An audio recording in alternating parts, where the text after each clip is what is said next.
syukuran kepada Allah Subhanahu Wa Taala dapat kita berkumpul pada hari yang bahagia ini, dan kita berdoa kepada Allah Subhanahu Wa Taala mudah-mudahan Allah menjadikan pengajian ini sebab pengampunan bagi segala dosa, dan dengannya Allah mengabulkan segala hajat. Dan juga kita berdoa mudah-mudahan dengan barakah majlis ini Allah Subhanahu Wa Taala memberikan keselamatan dan taufik bagi Nur Sakinah Abdul Muttalib dan Muhammad Gadwan bin Muhammad yang akan mengerjakan umrah. Dan kita berdoa kepada Allah Subhanahu Wa Taala mudah-mudahan Allah menerima amalan mereka dan keselamatan kepada mereka, dapat mereka menunaikan umrah dan kembali dengan selamat. Dan juga bagi semua kaum mukminin dan mukminat, dan kita berdoa mudah-mudahan Allah memberikan kepada kita syifa daripada segala penyakit dan memberikan kepada kita kebahagiaan di dunia dan akhirat, dan membukakan bagi kita pintu kefahaman dalam agama, dapat kita melaksanakan segala perintah Allah dan meninggalkan segala larangannya. Dengan niat ini sama-sama kita membaca suratul Fatihah wa ila hadratin Nabi sallallahu alaihi wasallam. Fatihah.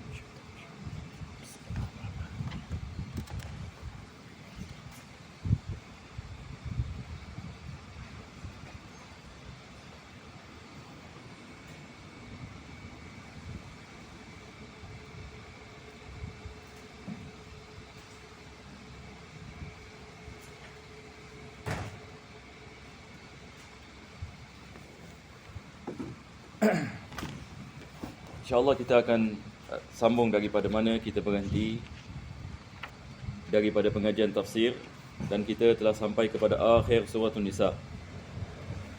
Tidak lama lagi insyaAllah kita akan masuk kepada surah yang seterusnya.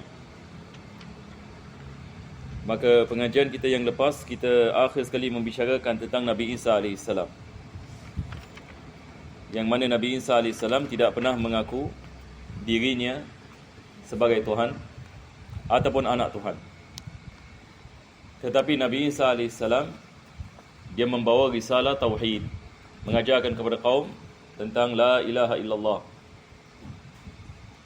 dan dia mengajarkan kepada kaumnya tentang kepentingan menghambakan diri kepada Allah Subhanahu Wa Taala. Jadi semua nabi-nabi dan rasul mengajarkan kepada kaum mereka bagaimana nak menghambakan diri kepada Allah Subhanahu Wa Taala. Maka sifat penghambaan ini adalah sifat yang sangat penting dalam Islam. Mungkin saya bicarakan sedikit sebelum kita meneruskan. Di dalam ilmu tasawuf ini dikenali sebagai sifat ubudiyah. Kita ada ibadah dan ubudiyah. Boleh ya? Kita nak kena usahakan dua sifat. Pertama sekali ibadah, kedua adalah ubudiyah. Allah Subhanahu Wa Taala memerintahkan kita beribadah, dan Allah Subhanahu Wa Taala memerintahkan kita mempunyai sifat ubudiyah. Ini dalam suratul Fatihah. Dalam suratul Fatihah kita mengatakan iyyaka na'budu wa iyyaka nasta'in. Iyyaka na'budu ala ibadah, iyyaka nasta'in ala ubudiyah. Ya. Tidak ada? Saya pun tak tahu ya. Haikal.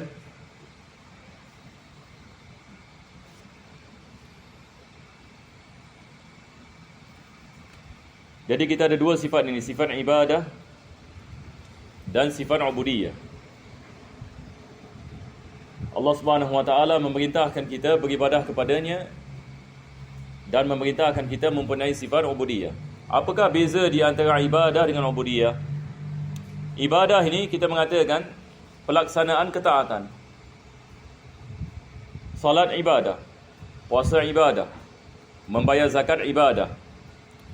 Tetapi ubudiyah dia adalah keadaan seseorang mukmin apabila dia melaksanakan ibadah. Ada beza ya? Misalan, satu orang dia melakukan salat tapi dia riak.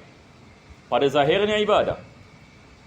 Salat adalah ibadah. Kita lihat satu orang melakukan salat, dia telah melakukan ibadah, tetapi ibadahnya tidak memberikan manfaat kepadanya. Apa sebabnya? Sebab tidak ada ubudiyah. Apakah ubudiyah? Iaitu sifat kehambaan. Kalau satu orang melakukan ibadah bukan kerana Allah, dia tidak ada sifat kehambaan. Hamba ni adalah manusia. Dia menghambakan diri kepada selain Allah Subhanahu Wa Taala. Maksudnya dia melakukan sesuatu bukan kerana Allah, tapi kerana orang lain. Yani dia tidak mempunyai sifat ubudiyah.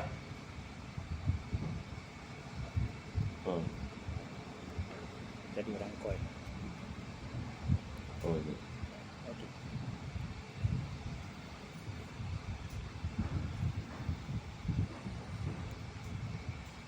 Jadi nak kena off ni gitu.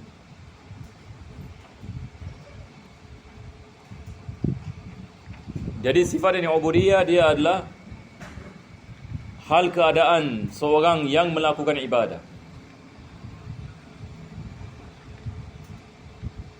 Apabila seseorang itu melakukan ibadah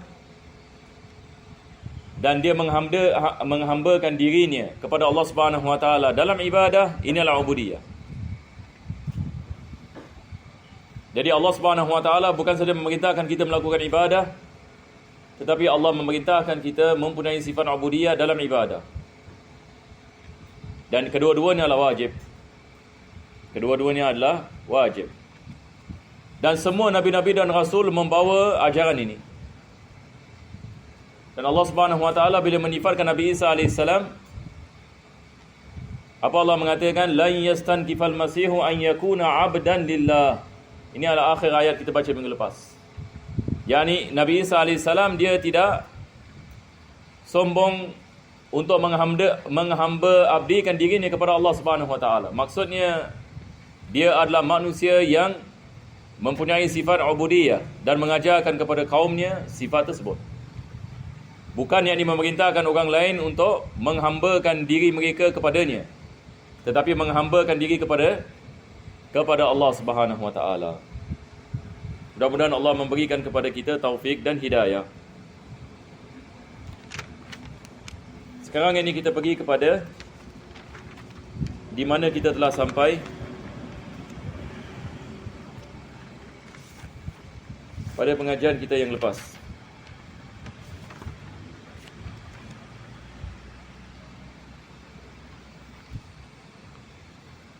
Saya rasa kita telah habis ayat 175 ya.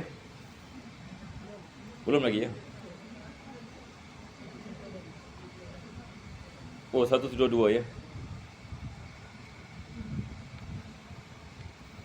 Jadi hari ini insya-Allah taala kita mula daripada ayat 173.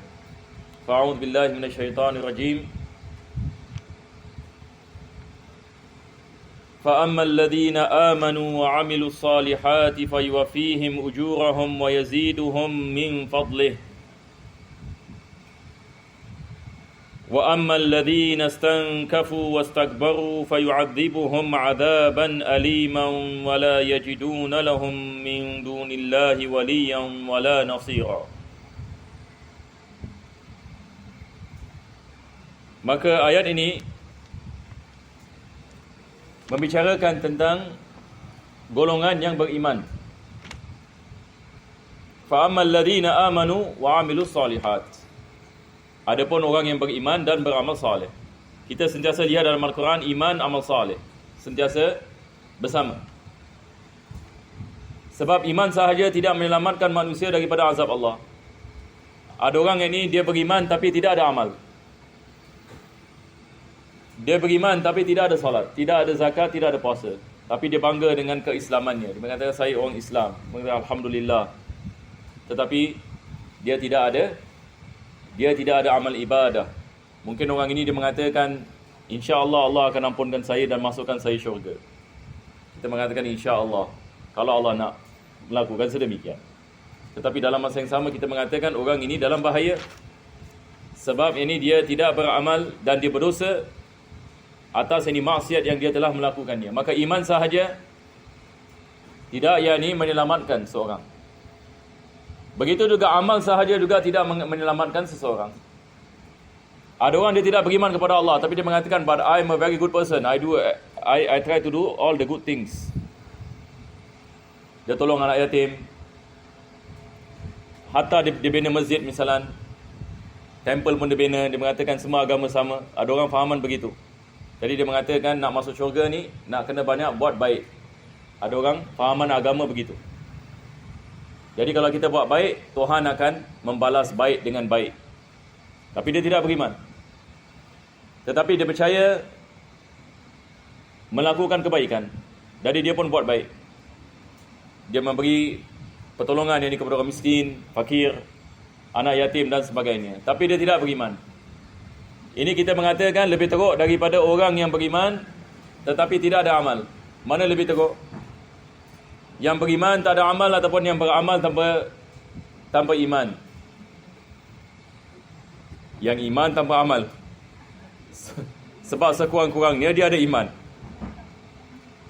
Dia ada iman. Kalau dia mati dalam iman, diharamkan neraka, yang ini selama-lamanya ke atasnya. Maksudnya kalau dia diazab dalam neraka pun, satu hari dia akan dikeluarkan. Dan insya-Allah dia akan masuk syurga dengan barakah iman. Tetapi kalau satu orang itu tidak ada iman dan dia mati dalam kekufuran, maka tidak ada perkara yang dapat menyelamatkan dia daripada azab neraka selama-lamanya. Maka bagaimana dengan amal kebaikannya? Amal kebaikannya Allah membalas di dunia saja. Ada orang yang dia banyak melakukan kebaikan, Allah balas kebaikannya di dunia. Allah memberikan kepadanya ketenangan hati. Ada sebagian orang yang bukan Islam, mereka dapat ketenangan hati. Kita lihat ini happy saja dia. Dia banyak buat baik. Dia tolong orang dan sebagainya. Dan kehidupannya semua bagus. Kehidupannya semua bagus. Dan dia juga tidak ada kerisauan sangat. Maka ini adalah balasan Allah Subhanahu Wa Taala atas kebaikan yang dia telah melakukan. Tetapi apakah yang akan berlaku setelah dia meninggal? Kalau dia meninggal dalam kekufuran, maka itulah kerugian yang sangat besar. Itu sebab kita lihat dalam Al-Quran, Allah apabila membicarakan tentang iman, Allah membicarakan tentang amal saleh. Yang ini beriman dan amal saleh. Dia tidak boleh terpisah. Ini yang kita harapkan insya-Allah. Kita beriman kepada Allah Subhanahu Wa Taala dan keimanan kita mendorong kita untuk kita beramal. Untuk kita belajar agama, untuk kita melakukan salat, untuk kita melakukan salat sunat, untuk kita melakukan kebaikan, menjauhi maksiat dan sebagainya. Maka ini adalah jalan menuju kepada Allah Subhanahu Wa Taala, yaitu dengan iman dan amal saleh. Maka ayat ini mengatakan fa ammal ladina amanu wa amilus salihat. Adapun orang yang beriman kepada Allah. Adapun orang yang beriman ini kepada Allah dan beramal saleh. Beramal saleh ini seperti mana saya mengatakan banyak kali. Amal saleh bukan maksudnya hanya bagi ibadah saja. Tapi amal saleh ini umum. Amal saleh ini dia adalah segala kebaikan. Segala jenis kebaikan adalah amal saleh. Hatta Nabi kita SAW mengatakan tentang orang yang dia lihat duri di atas jalanan. Lepas itu dia ketepikan duri tersebut. Ini adalah amal saleh. Ini adalah amal saleh. Sebab dia melakukan sedemikian supaya orang tidak terkena kemudaratannya. Maka seorang mukmin adalah seorang yang mana orang di sekelilingnya selamat daripada keburukannya. Sebab ini dia beriman kepada amal saleh. Dia melakukan amal saleh.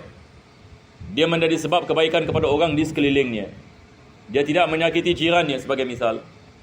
Dia tidak memutuskan silaturahim. Nampak tak? Dan dia ada kerisauan atas ciptaan Allah Subhanahu Wa Taala. Bagaimana manusia nak mendapatkan hidayah? Bagaimana manusia dapat hidup ini dalam kebahagiaan? Bagaimana manusia yang ini dapat menghormati satu dengan yang lain? Ini semua adalah sifat-sifat yang baik. Maka ini adalah daripada misal kita mengatakan amal saleh. Membantu orang lain adalah daripada amal saleh. Jadi dia bukan sahaja melakukan ibadah, tetapi dia merangkumi segala kebaikan. Boleh insya-Allah ya? Maka di sini Allah mengatakan barang siapa yang beriman dan dia beramal saleh, apakah yang akan diberikan kepadanya? Allah mengatakan fayuwafihim ujurahum. Segala balasan kebaikan yang mereka melakukan dan kepercayaan dan keimanan mereka, Allah akan memberikan sebaik-baik balasan kepada mereka. Balasan yang mungkin mereka tidak dapat bayangkan dengan akal fikiran mereka. Ini adalah balasan yang Allah Subhanahu Wa Taala memberikan kepada mereka-mereka yang beriman dan beramal saleh.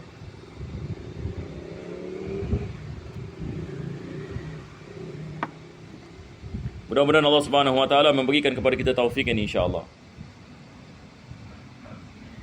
Selepas itu Allah mengatakan wa yaziduhum min fadlihi.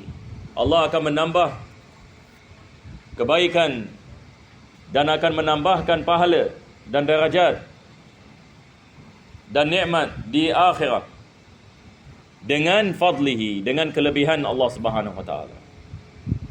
Ini kelebihan ini Allah, ini maksudnya manusia dia tidak berhak untuk mendapatkan apa-apa daripada Allah. Segala yang diberikan oleh Allah adalah daripada kelebihan Allah, bukan atas berhaknya manusia. Ini juga kita nak kena faham. Kita apabila kita melakukan salat, Allah memberikan pahala. Adakah wajib Allah memberikan pahala? Tidak. Kita boleh melakukan salat tapi Allah tidak memberikan kita pahala. Allah Subhanahu Wa Taala memberikan kepada kita pahala dengan kelebihannya. Dengan kelebihannya. Sebab kita tidak berhak untuk mendapatkan apa-apa. Sebab segala-galanya taufik daripada Allah. Yang memberikan kita hidayah, Allah. Yang memberikan kepada kita kekuatan, Allah. Yang berkehendak sedemikian, Allah.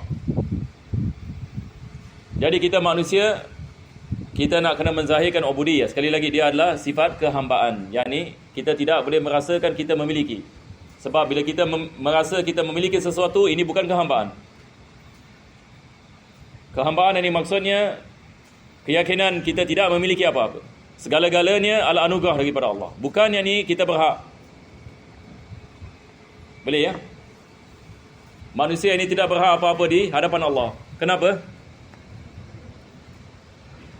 Manusia tidak ada hak di hadapan Allah Subhanahu Wa Taala. Ini cerita ni. Kita kalau beli barang ini, misalan kita berhak atas barang yang kita beli kalau kita bayar harganya. Kita ada hak ke tidak ada hak? Kalau kita beli barang ini misalan, kita bayar harganya, selepas itu kita balik rumah barang rosak. Adakah kita mengatakan tak apalah, apa nak buat? Ini semua nasib. Kita berhak untuk melakukan apa? Kita pergi ke kedai tersebut mengatakan barang ini rosak. Jadi dia nak kena gantikan. Sebab kita dah bayar duit. Ini adalah hubungan manusia dengan manusia. Jual beli. Tetapi dengan Allah Subhanahu Wa Taala bagaimana? Kita tidak boleh komplain kepada Allah mengatakan, ya Allah, tadi aku dah solat subuh. Kenapa aku diuji dengan perkara ini? Ataupun dengan keburukan ini? Maka di sini kita nak kena faham. Apabila kita melakukan ibadah, ia adalah anugerah daripada Allah Subhanahu Wa Taala. Maka kita tidak berhak atas ibadat kita. Dan kita tidak boleh menuntut apa-apa sebab kita tidak memiliki apa-apa. Jadi di hadapan Allah Subhanahu Wa Taala kita tidak boleh menganggap ini Allah ini seperti apa, macam jual beli. Ya Allah, aku telah melakukan ini, maka aku berhak untuk mendapatkan harganya, iaitu jannah. Tidak. Ini adalah salah faham. Jadi kita kena faham ini konsep kehambaan, ubudiyah, seperti mana kita mengatakan. Dan Allah sayang kepada mereka yang mempunyai sifat ini. Tapi kalau kita tidak ada sifat ini dan kita menyangkakan kita ada sesuatu dan kita berhak ke atas Allah Subhanahu Wa Taala, maka ini menyebabkan amalan kita semua rosak. Dan ditakuti kita tidak mendapatkan apa-apa. Na'udzubillah min dzalik. Mudah-mudahan Allah Subhanahu Wa Taala menjaga kita daripada sifat ini. Maka ini adalah ganjaran bagi mereka yang beriman dan amal soleh. Yani apa saja amalan yang mereka melakukan, mereka mendapat pahalanya. Sebab ia diasaskan oleh iman. Tapi kalau ia tidak diasaskan oleh iman, mereka tidak mendapatkan apa-apa. Dan Allah Subhanahu Wa Taala tidak berhajat kepada manusia melakukan kebaikan. Allah tidak berhajat kepada manusia. Allah memerintahkan manusia melakukan amal saleh, Allah tidak berhajat kepada amal saleh. Tapi manusia apabila melaksanakan amal saleh, Allah memberikan pahala dan ganjaran. Ganjaran ini daripada kelebihan Allah dan bukan kewajipan ke atas Allah. Tapi dia adalah daripada kelebihan, fadl. Maksudnya Allah boleh memberi dan Allah boleh tak memberi. Ia balik ini kepada rahmat Allah Subhanahu Wa Taala dan kelebihannya. Maka kita manusia, kita hanya mengharap saja. Betul ke tidak? Kita mengatakan, ya Allah, terimalah amalan kami. Ya Allah, ampunkanlah dosa kami, terimalah amalan kami, dan masukkanlah kami ini ke dalam syurga dan sebagainya. Ini adalah harapan. Ini bukan satu kewajipan. Yang ini maksudnya kita mengatakan, kita tidak boleh mengatakan, ya Allah, aku dah melakukan ini, maka kenapa yang ini perkara ini berlaku ke atas aku dan wajib ini aku mendapatkan ganjaran dan masuk ke dalam syurga dan sebagainya. Maka ini adalah perkara kita tidak boleh melakukan. Selepas itu Allah Subhanahu Wa Taala membicarakan tentang golongan yang sebaliknya. Golongan yang sebaliknya Allah mengatakan adalah mereka-mereka wa ammal ladzina istankafu wastakbaru.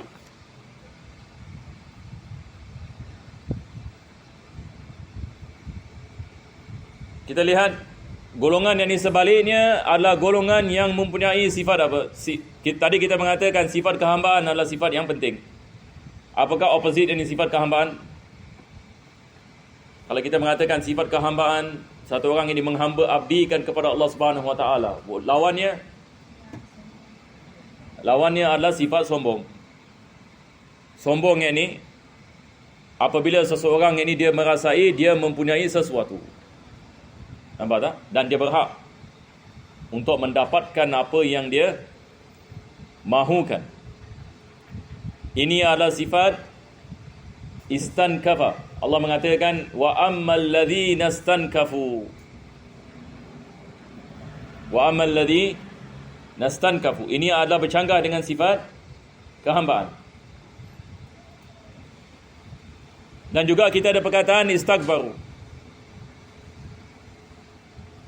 Perkataan istakbaru kalau dalam bahasa kita panggil takabur.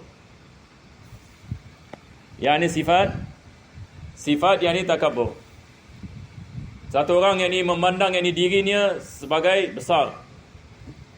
Ini juga daripada sifat yang ini kesombongan. Jadi kita ada sifat istankafa dan istakbar. Kedua-dua ini adalah sifat ini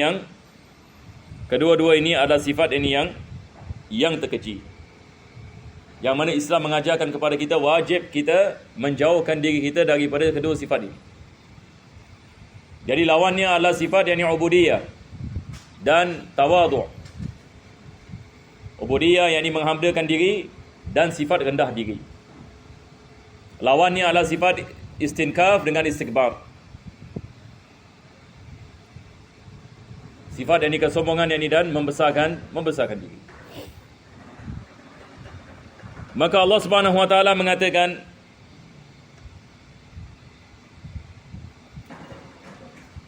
wa ammal ladzina istankafu wastakbaru fayu'adzibuhum 'adzaban alima. Maka Allah Subhanahu Wa Taala akan mengazab mereka dengan azab yang pedih. Azab ini yang pedih maksudnya azab yang berat, yang menyakiti. Alim ini maksudnya daripada perkataan alam. Alam ini maksudnya sakit. Azab ini yang menyakitkan. Maka Allah kalau mengatakan menyakitkan, kita tak dapat bayangkan apa yang dimaksud dengan sakit ini di sini. Sebab kesakitan di akhirat lebih dahsyat daripada kesakitan di dunia. Api di akhirat lebih dahsyat daripada api di dunia. Jadi kita tidak dapat bayangkan azab ini Allah Subhanahu Wa Taala. Kita berdoa mudah-mudahan Allah selamatkan kita daripada segala jenis azab. Jadi akibat bagi mereka yang sombong dengan kekufuran mereka dan tidak menghamba abdikan diri mereka kepada Allah, akibatnya adalah azab yang sangat besar, dahsyat dan memedihkan. Na'udzubillah min dzalik. Wala yajiduna lahum min dunillahi waliyyan wala nasira. Dan juga mereka tidak akan mendapati seseorang yang ini pembantu selain Allah Subhanahu wa taala. Mereka tidak mendapatkan seseorang yang menjaga mereka dan membantu mereka. Yang ini perkataan yang ini wali, yang ini maksudnya penjaga. Nasir, satu orang yang membantu. Maksudnya pada hari akhirat nanti tidak ada manusia yang dapat membantu, tidak ada makhluk yang dapat membantu seseorang daripada azab Allah melainkan Allah. Jadi manusia hanya akan berhadapan dengan Allah Subhanahu wa taala. Kalau Allah mengampunkan, dia diampunkan. Kalau Allah ini mengazab, tidak ada orang yang boleh menahan ini azab Allah Subhanahu wa taala. Tapi mungkin ada orang yang mengatakan bagaimana pula dengan syafaat Nabi Muhammad SAW. Memang ada syafaat Nabi SAW. Syafaat Nabi SAW adalah daripada Allah. Allah Subhanahu wa taala mengizinkan Nabi SAW memberikan syafaat kepada umatnya supaya mereka selamat daripada azab. Ini adalah kelebihan Allah memberikan kepada Nabi SAW. Maka ia datang daripada Allah. Tetapi selain daripada Allah Subhanahu wa taala tidak dapat memberikan syafaat, kecuali segala-galanya datang daripada Allah. Jadi Allah mengajarkan kepada kita kepentingan membina hubungan dengan Allah Subhanahu wa taala dengan beriman, dengan beramal saleh. Supaya mudah-mudahan insya-Allah kita mendapatkan keselamatan, dan Allah sahaja yang memberikan kepada kita keselamatan. Selain Allah tidak dapat memberikan kepada kita apa-apa keselamatan. Kawan-kawan kita di dunia tidak dapat membantu kita. Anak-anak tidak dapat membantu, ibu bapa tidak dapat membantu, kawan baik tidak dapat membantu. Hari kiamat yang ini semua akan lari. Mak akan lari daripada anak, anak lagi daripada mak. Ini Al-Quran mengatakan, yauma yafirul mar'u min akhi wa sahibatihi wa bani. Yang ni adik-beradik akan lari antara satu dengan yang lain. Sahibah yang ni isteri yang ni akan lari daripada suami, suami lari daripada isteri. Ini adalah perkara yang sangat luar biasa. Walaupun di dunia ini dia mengatakan walau macam mana pun kita tidak akan berpisah, walaupun. Tapi akhirat ini cerita lain. Betul kita? Ya. Tidak ada. Kalau akhirat yang ini bila manusia lihat neraka dan mizan, dia mengatakan nafsi, nafsi, diri aku, diri aku. Hatta yang ini satu pahala tak boleh, tak boleh. Aku mungkin nak memerlukan ini nanti, bagaimana nanti timbangan. Mak tak beri kepada anak, la ilaha illallah. Mak pun tak beri kepada anak, anak pun tak beri kepada mak. Macam mana ini? Boleh kita bayangkan keadaannya? Keadaan yang sangat genting sekali. Manusia tak ada fikir apa-apa. Manusia hanya fikir keselamatannya, apa nak jadi sekarang. Betul ke tidak? Dah tak ada fikir benda lain. Dia hanya fikir yang ni sama ada selamat ke tak selamat. Sebab manusia lihat malaikat, lihat neraka, lihat kiamat. Manusia teringat, oh ini memang dalam Al-Quran ada mengatakan, hari ini betul lah benda ni berlaku. Baru mak ini manusia sedar. Tapi kesedaran pada ketika itu sudah terlambat. Nak solat pun dah tak boleh lagi. Nak bertaubat pun sudah terlambat. Jadi apa nak buat? Hanya yang ini berdoa ini kepada rahmat ini Allah Subhanahu wa ta'ala. Selepas itu firman Allah Subhanahu wa ta'ala, ya ayyuhan nas qad ja'akum burhanum min rabbikum. Wahai manusia. Sekarang pula Allah Subhanahu wa ta'ala membicarakan kepada sekalian manusia. Jadi manusia ini termasuk yang beriman dan juga yang tak beriman. Jadi Al-Quran ini kita lihat ada ayat-ayat yang menunjukkan kepada yang beriman, ada ayat-ayat yang menunjukkan kepada yang tak beriman, ada ayat-ayat yang menunjukkan kepada semua, yang beriman dan juga yang tidak beriman. Apakah risalah yang ditujukan? Allah mengatakan, qad ja'akum burhanun min rabbikum. Telah datang kepada kamu burhan. Mungkin saya terangkan ini perkataan burhan. Apakah yang dimaksudkan dengan burhan? Burhan ini, dia adalah, kalau dalam bahasa kita panggil apa? Dalam bahasa kita mungkin kita mengatakan bukti-bukti yang kukuh. Ini adalah burhan. Bukti yang kukuh. Bukti-bukti yang kukuh adalah burhan. Jadi kalau bukti sahaja bukan burhan, tapi dia mesti bukti yang kukuh. Apakah maksud bukti yang kukuh? Maksudnya bukti yang berdasarkan dengan keyakinan. Ini yang dimaksudkan. Bukti yang berdasarkan dengan keyakinan. Sebab ada bukti yang tidak berdasarkan kepada keyakinan. Tapi ada bukti berdasarkan kepada keyakinan. Ada bukti berdasarkan kepada keyakinan. Saya akan memberikan satu misal. Bukti yang berdasarkan kepada keyakinan. Ini disebut oleh ulama-ulama kita. Buktinya begini.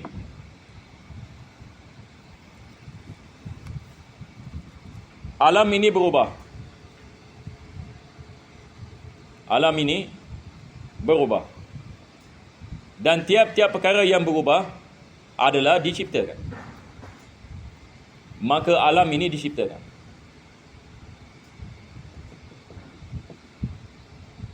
Sekarang kita lihat. Alam ini berubah. Betul ke tidak betul? Ini keyakinan. Betul ke tidak? Malam dan siang berubah. Kadang-kadang hujan, kadang-kadang tak hujan. Kadang-kadang ada angin, kadang-kadang tak ada angin. Betul ke tidak? Jadi alam ini berubah. Sebelum ini kita lihat ada tembok kat sini, sekarang sudah tak ada tembok.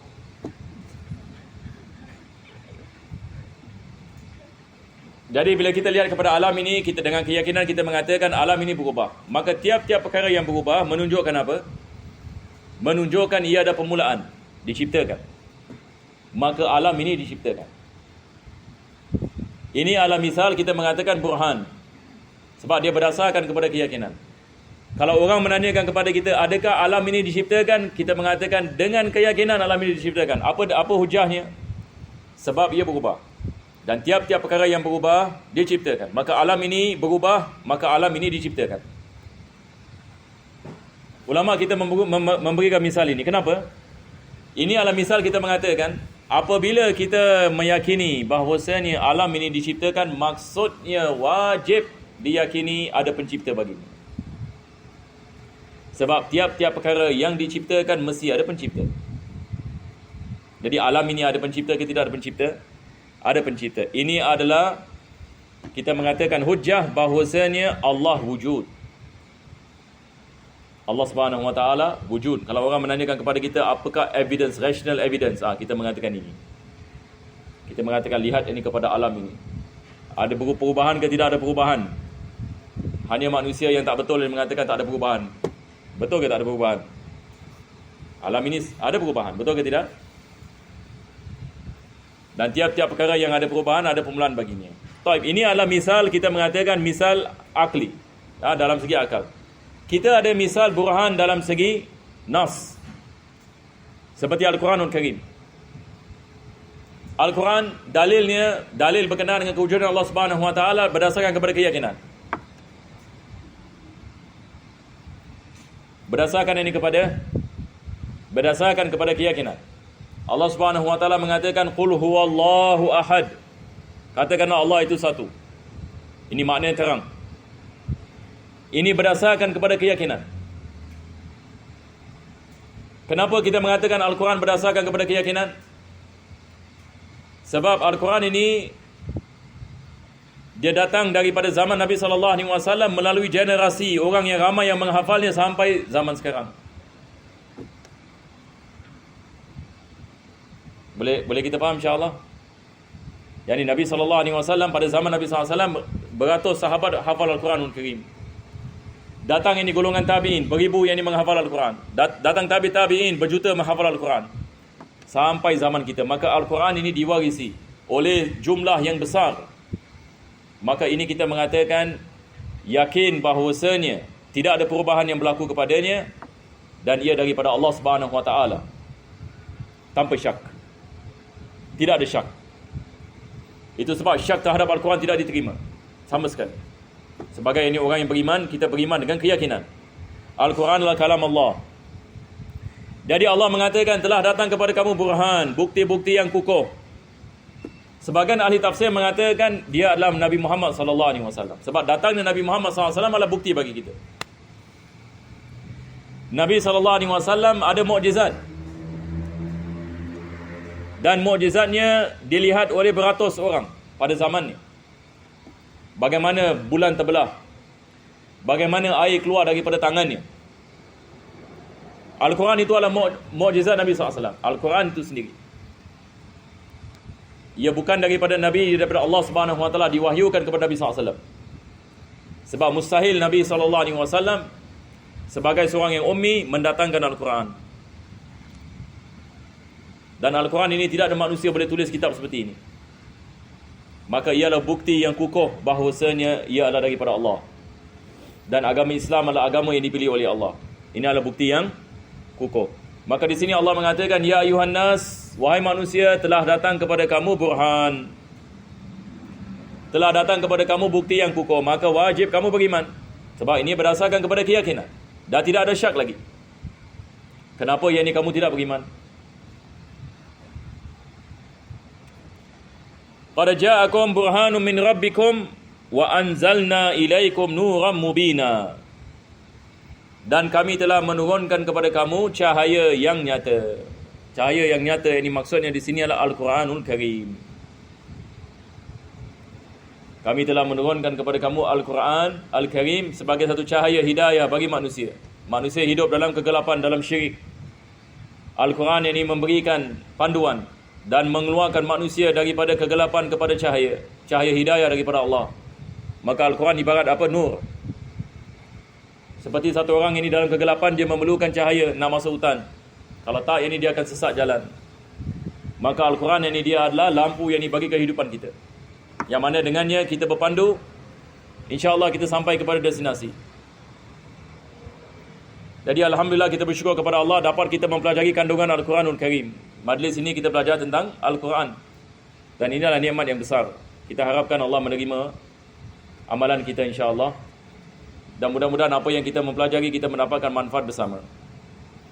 Dan kita dapat meletakkannya dalam kehidupan kita seharian. Jadi soalannya hari ini adalah bagaimana kita nak menjadikan Al-Quran sebagai apa? Sebagai panduan yang hidup, yang mana kita dapat melaksanakan perintahnya dan meninggalkan larangannya. Ini menunjukkan kita mendapatkan manfaat daripada Al-Quran. Sebab kita tak mau baca dan belajar sahaja tapi tidak ada amal. Kalau tak, ini ia jadi informasi sahaja. Tetapi bagaimana kita nak beramal dengan Al-Quran, ini adalah dia punya challenge. Challenge ini bagi orang Islam. Bagaimana kita nak mengamalkan Al-Quran. Sebab ini mungkin tidak ramai ini orang Islam yang beramal ini dengan Al-Quran. Al-Quran ini ibarat apa? Kitab yang diletak di atas apa? Kabut ni apa? Almari yang ada debu di atasnya.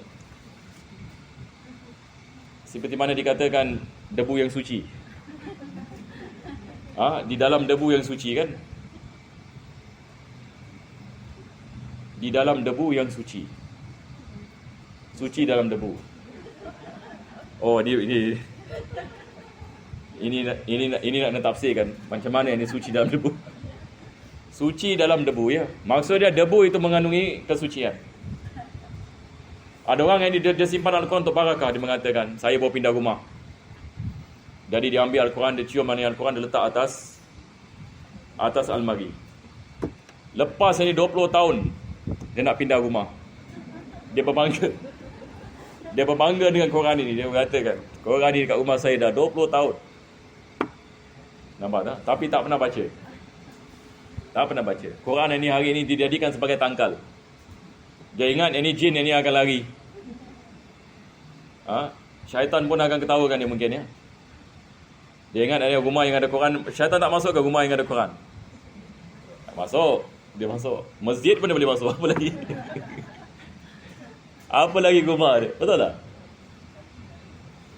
Tapi kalau satu orang yang dibaca ini Al-Quran, itu yang dia takut. Dia akan lari kalau dia dengar bacaan Al-Quran. Apa lagi dia lihat orang mengamalkan Al-Quran, lagi susah. Susah dia nak menyesatkan. Sebab ini dia tahu orang ini berjalan di atas cahaya. Cahaya hidayah daripada Allah Subhanahu wa ta'ala. Ini yang kita harapkan insya-Allah ta'ala.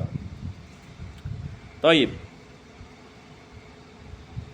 Selepas itu firman Allah Subhanahu wa ta'ala, fa ammal ladina amanu billahi wa'tasamu bihi. Adapun mereka-mereka yang beriman kepada Allah dan berpegang dengan kitabnya Allah. Tamassaku Wa'tasamu. Perkataan ini i'tisam ini maksudnya berpegang dengan kuat. I'tasamu maksudnya berpegang sesuatu dengan kuat. Berpegang kepada apa? Berpegang kepada Al-Quran. Adapun mereka yang beriman dan berpegang kepada Al-Quran. Apakah maksud berpegang kepada Al-Quran? Bukan maksudnya berpegang, ya. Bukan maksudnya peluk Al-Quran sentiasa. Tetapi maksudnya mempelajari dan mengamalkan Al-Quran dengan kuat, yakni dengan terperinci, dengan sungguh-sungguh. Ini adalah berita gembira baginya. Barang siapa yang beriman dan menjadikan Al-Quran panduan hidupnya dan beramal dengan Al-Quran dengan sungguh-sungguh. I'tasamu bihi. Ini yang dimaksudkan berpegang dengan Al-Quran. Maka apakah ganjaran Allah berikan? Allah Subhanahu wa taala mengatakan fasayudkhiluhum fi rahmati minhu wa fadlin. Allah akan memasukkannya ke dalam rahmatnya. Rahmat yang Allah Subhanahu wa taala daripadanya adalah dalam syurga yang selama-lamanya. Manusia akan dimasukkan ke dalam syurga Allah Subhanahu wa taala. Ini adalah ganjarannya. Dan dia juga akan diberikan kelebihan yang lain. Allah akan memberikan kelebihan yang mana dia tidak dapat membayangkan. Allah Subhanahu wa taala memberikannya kepada mereka yang berpegang kepada Al-Quran dan beriman kepada Allah Subhanahu wa taala. Ini yang kita harapkan daripada majlis ini. Kita belajar Al-Quranul Karim dan mudah-mudahan ini kita dapat mengamalkannya. Wa yahdihim ilaihi siratan mustaqima. Dan Allah yang memberikan ini hidayah kepada yang jalan yang lurus. Jalan yang lurus maksudnya di sini adalah jalan Islam, agama Islam. Ini adalah jalan para anbiya. Semua yang nabi-nabi dan rasul dan para sahabat dan tabi'in dan ulama al-amilin wa awliya salihin. Ini adalah jalan ihdinas siratal mustaqim, siratal ladzina an'amta alaihim. Jalan yang mana engkau telah merahmati dan memberikan nikmat yang ke atas mereka. Ini adalah jalan yang lurus menuju kepada Allah yang kita harapkan insya-Allah mudah-mudahan Allah menjadikan kita di atasnya. Jalan yang lurus. Selepas itu firman Allah Subhanahu wa taala, yastaftunaka qulillahu yuftikum fil kalalah. Ini kita tangguhkan pada minggu yang akan datang sebab ini adalah perkara yang lain, yakni ada kait mengait dengan ilmu faraid. Jadi insya-Allah kita tangguhkan. Kalau sekiranya ada siapa ada soalan boleh tanya insya-Allah.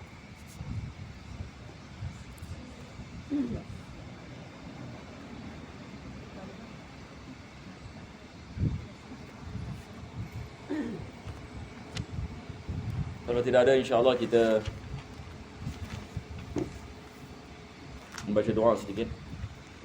Bismillahirrahmanirrahim. Alhamdulillahirabbil alamin. Allahumma shalli wa sallim ala sayyidina Muhammad wa ala ali sayyidina Muhammad wa ala alihi ajma'in. Allahumma inna nas'aluka al-'afwa wal-'afiyata wal-mu'afata ad-daima fid dini wad dunya wal akhirah. Allahumma inna nas'aluka ridhaka wal jannah wa na'udzu bika min sakhatika wan nar. Allahumma inna nas'aluka min khayri ma sa'alaka minhu 'abduka nabiyyuka Muhammadin sallallahu alaihi wasallam wa nasta'iduka min sa'adaka minhu 'abduka nabiyyuka Muhammadin sallallahu alaihi wasallam. اللهم إنا نسألك زيادة في الدين بركة في الأمور وصحة في الجسد وسعة في الرزق وتوبة قبل الموت وشهادة من الموت مغفرة بعد الموت وعافية للنساء أمانا من عذاب نصيبا من الجنة وارزقنا النظر إلى وجهك الكريم صلى الله على سيدنا محمد وعلى آله وصحبه وسلم والحمد لله رب العالمين تقبل الله منكم.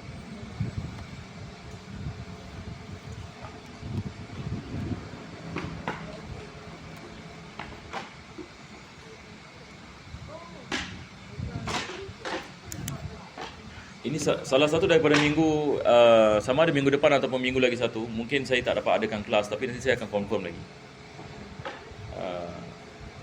InsyaAllah nanti apa-apa saya beritahu pada keadaan dia insyaAllah.